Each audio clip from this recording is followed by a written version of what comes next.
ഞാനിപ്പോൾ ഒരു വീഡിയോ ആയിട്ട് നിങ്ങളുടെ അടുത്തേക്ക് വരാനുള്ള കാരണം വളരെയധികം തെറ്റിദ്ധരിക്കപ്പെട്ടിട്ടുള്ള ഒരു മേഖലയെ അല്ലെങ്കിൽ ഒരു ഏരിയയെ മനസ്സിലാക്കി തരിക എന്നുള്ളതാണ് ഉദ്ദേശം.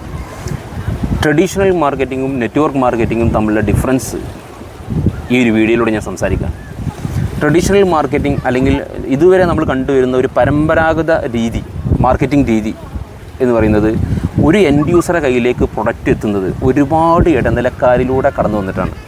പ്രത്യേകിച്ചും നമുക്കറിയാം, പിന്നെ ഒരു 100 രൂപക്ക് MRP ഉള്ളൊരു പ്രൊഡക്റ്റ് നമ്മൾ വാങ്ങുമ്പോൾ, ഒരു ട്രഡീഷണൽ മാർക്കറ്റ് നമ്മൾ വാങ്ങുന്ന സമയത്ത് ആക്ച്വലി ആ പ്രൊഡക്റ്റിൻ്റെ മാനുഫാക്ചറിങ് കോസ്റ്റ് വരുന്നൊരു 35, 40 അല്ലെങ്കിൽ ഒരു 50 രൂപ കയറി പോയാൽ ബാക്കി 50 രൂപയും പോകുന്നത് ഈ പറയുന്ന ഇടനിലക്കാരും പരസ്യക്കാരാണ്. ഇടനിലക്കാരെന്ന് പറയുന്ന സമയത്ത് അവിടെ ഡിസ്ട്രിബ്യൂട്ടർ വരും, ഹോൾസെയിലർ വരും, റീറ്റെയിലർ വരും, അതുപോലെ സ്റ്റോക്കിസ്റ്റ് വരും. ഇങ്ങനെ വരുന്ന ഒരു ഒരു വലിയ വിഭാഗം ആളുകൾക്ക് ഇതിൻ്റെ ഈ ബാക്കി വരുന്ന ഒരു 50 രൂപയോളം അല്ലെങ്കിൽ 50% ആ പ്രൊഡക്റ്റിൻ്റെ വാല്യൂ അവിടെ വീതിക്കപ്പെടുകയാണ്.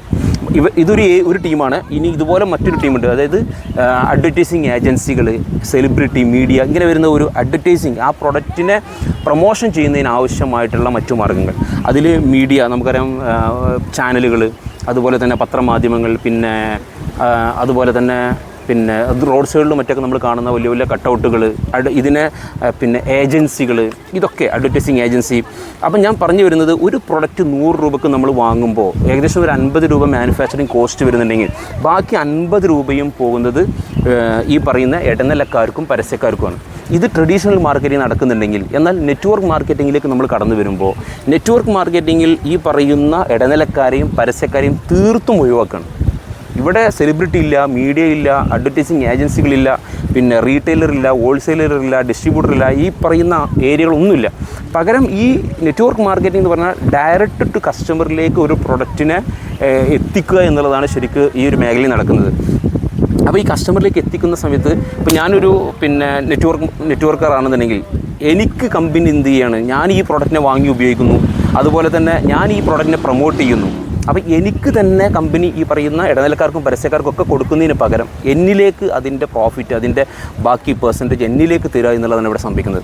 ഇതാണ് ശരിക്കും നെറ്റ്വർക്ക് മാർക്കറ്റിംഗ് അല്ലെങ്കിൽ ട്രഡീഷണൽ മാർക്കറ്റിംഗ് തമ്മിലുള്ള ഡിഫറൻസ്. പലപ്പോഴും ഇത് തിരിച്ചറിയാതെയാണ് പലരും ഈ ഒരു മേഖലയിലേക്ക് കടന്നു വരുന്നതും ഈ മേഖലയിൽ നിലനിന്ന് പോകുന്നതും. അത് വലിയൊരു വിഷയമാണ്.